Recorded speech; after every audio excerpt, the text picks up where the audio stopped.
Hey everyone, my name is Jason and welcome to part 4 of 4 of this introduction to crow pose.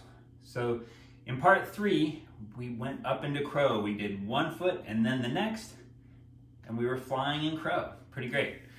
So here, if you've started to feel comfortable, you can balance for a little bit. You start to feel the weight come forward into your fingertips perhaps. Once you're there for a while, there are 3 different ways that you can get out of crow. So we're going to, once again, set up to go into crow. We have our strong Hasta Bandha, index fingers are parallel, strong core. We tip forward, come onto our hands that are set way out in front of us. Elbows in, pressing up onto our tippy toes. Shoulder blades moving away from each other, spine up, weight forward. We come up onto our toes. And not every time is it stable. Let me try one more time. So we set up again, maybe my knees come up even higher into my armpits, up into our crow, leaning forward. You can step back 1 foot at a time. That's one way to come out.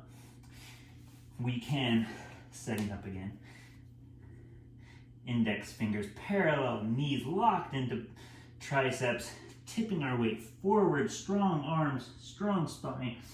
We can also just tip back down. That's actually way 1. Stepping back is number 2. Doing them out of order, but that's okay. We're just using circular time rather than linear today. That's okay. And then the third way is to shoot your legs back or float back. So we'll come up into crow.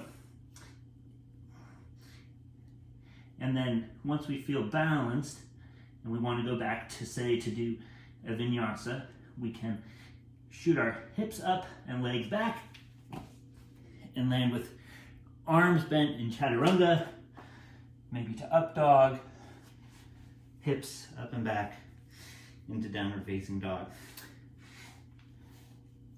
So that was a pretty quick, your hips go up and your legs shoot back underneath. You want to make sure you land with bent arms, not straight arms.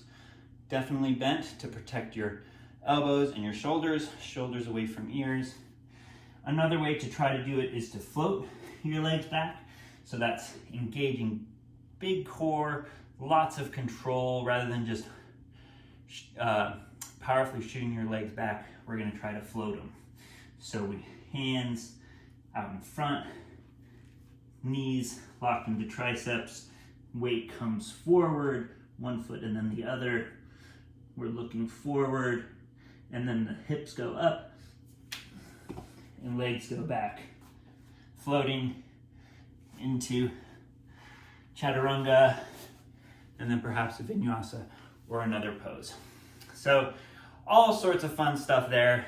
And working from that crow pose, I'll just leave you with one last little thing, and that is crane. So crane is crow with even more straight arms. Your elbows are, your knees are going to be way up into your armpits.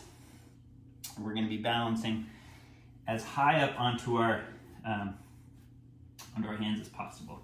So to get into crane, your knees are going to go way up into your pits, up onto your fingertips, arms out front, index fingers parallel, and then pressing up into crane, and then maybe stepping back and down to chaturanga. Up dog. So there we go. Hopefully that's informative. Hopefully it's helpful.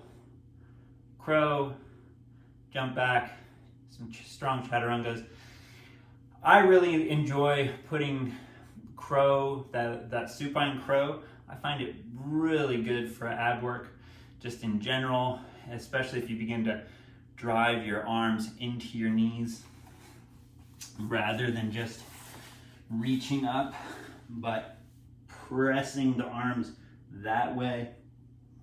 really engages, and then the knees pressing against them really is strong ab work. So I hope you enjoy. Good luck with crowing, and until next time.